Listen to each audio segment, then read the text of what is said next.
Welcome to this Killik Explains finance video. This week, a short guide to a trendy term, crowdfunding. Now, in a nutshell, what is crowdfunding? I quite like the investopedia.com definition, the use of small amounts of capital from large numbers of individuals to finance a new business venture. So, how did that come about then? A very brief history. Post-financial crisis. So we had a bit of a boom in recent years. Mainstream banks shut up shop. One of the things they did to conserve capital is stop giving money to small businesses and startups. Not completely, but they basically cut the flow. Number two, traditional venture capital and private equity. These are the private organizations that will often lend money or invest money in small startups, are quite exclusive. So you're thinking, I can't go to a bank, I don't qualify for venture capital and private equity, what am I going to do? Crowdfunding fills that gap by bringing together entrepreneurs and investors direct, if you like. No venture capitalists necessarily, no private equity, no banks, you get the idea. And back in 1997, Marillion, the band, worked this out for themselves. They needed money to get an album off the ground and raise $60,000 using the early internet to do it. That's a very early example. Crowdfunding as we know it has boomed in recent years. So let's take a look at that. The key players, first of all. Who would raise money this way? Well, essentially, lots and lots of entrepreneurs and startups, for example, who can't get access to mainstream finance or not on the terms they want it. You've got more established businesses too. It's not all about startups, this space. More established businesses that have had previous funding rounds tapping this as another source of finance. And anyone who wants to bypass traditional channels, whether they're new or whether they're well established. So quite a few users of this crowdfunding method of finance. So who would invest? Who are their investors? Crowdfunders, as they're called, need to be usually individuals, willing to take a lot of risk, and I'll explain why in just a moment, and usually they're investing small amounts. It can be as little as £10, for example, up to thousands and thousands of pounds, and £20,000 plus is not a ceiling, just to indicate the range. Now the process, and this is a summary. So first of all, we've got three different types of crowdfunding, and most of them fit under this broad umbrella. I'm going to be looking at the one on the right in a bit more detail in a moment. Just tick the others off. Donation-based. So you've got sites that exist to bring in money from the crowd, if you like, from individuals to raise money, for example, for a charitable cause. Just Giving is a good example. Very specific purpose. No return as such, other than the satisfaction of backing something you believe in. Then you've got peer-to-peer, which is all part of crowdfunding. That's where money's being raised for people that are going to use it and pay to their investors interest. So it's a form of loan. So basically you're getting an interest rate which is above that you get at cash in the bank, for example, can be up to 5, 6, 7% in some cases. And in return, you are risking your money with small businesses, with small entrepreneurs, if you like, pretending almost to be a kind of bank yourself. Then you've got equity-based. This is the highest risk version of it, if you like, because what you're doing here is taking a stake in a venture in the hope that they will basically pay it back in spades later when the business takes off and launches. Now, key steps, and this is a summary. So how does it work? Essentially, you get brand building, stage one. Entrepreneurs load their pitch onto a crowdfunding site, and they'll pay up to 7% the amount they raise eventually for the privilege. So you've got crowdfunding sites, Kickstarter and so on, out there offering to give promotional exposure to entrepreneurs.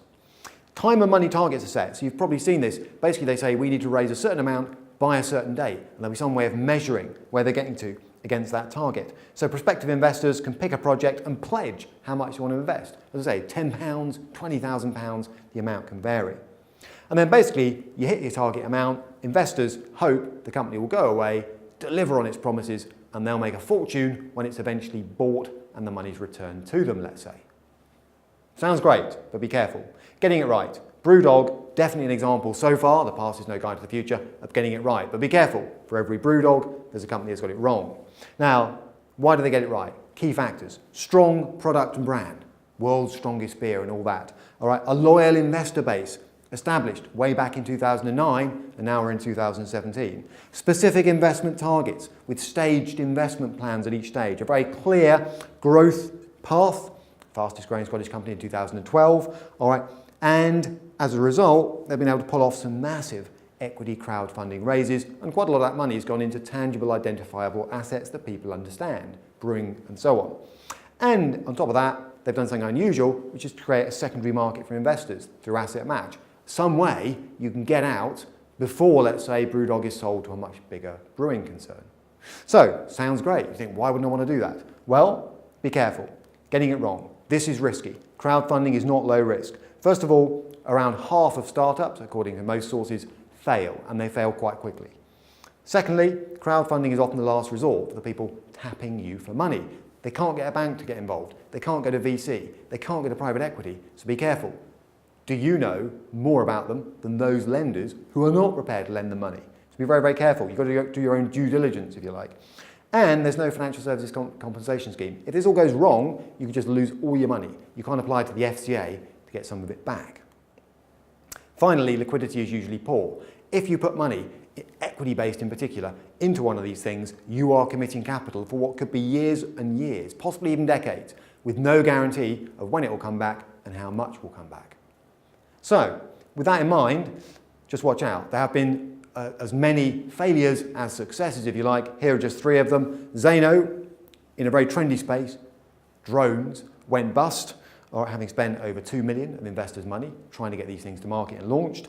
A claims management company called Rebus, these are just 3 recent big examples, raised and lost around £800,000. And PopSlate 2, neat little iPhone-related product, but unfortunately was never fully compatible, and therefore £1 million went down the drain from around 12,000 investors. And these are companies that can basically brand launch with a big hurrah and then take money and lose it pretty quickly. Some of these failures have happened over a matter of months or years at most. So just be careful. You've got to do due diligence here. Some of these projects not well thought out, not terribly commercial, a little bit naive and or poorly timed, and especially in the tech space. Now, closing thoughts, therefore, would be, what's the golden rule of successfully investing in crowdfunding? Well, we're working it out as we go. It's a new area of the market, but it is growing fast. This is key. David Gallagher of Kickstarter has said, basically, you need to do some homework. Don't rely on the site that's hosting these entrepreneurs to do the due diligence for you. You've got to do it. If you don't understand the product, don't invest in it. Same rules apply here as any other part of the investment market. So, what do you know about drones? What do you really know about drones and commercializing them and getting them to market and so on? Because if you don't know anything, you are trusting people to get that right. And if they haven't got much experience, well, you're taking a bit of a punt.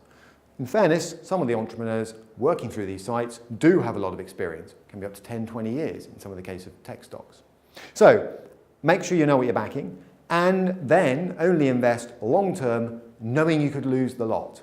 So, this is going to be a relatively small proportion, I would suggest, of your invested capital, and it's the highest risk end of the spectrum for most people. Backer beware is the overriding message then. So, quite a big space, lots of potential questions, editor@killik.com, and to see related videos, killik.com/learn.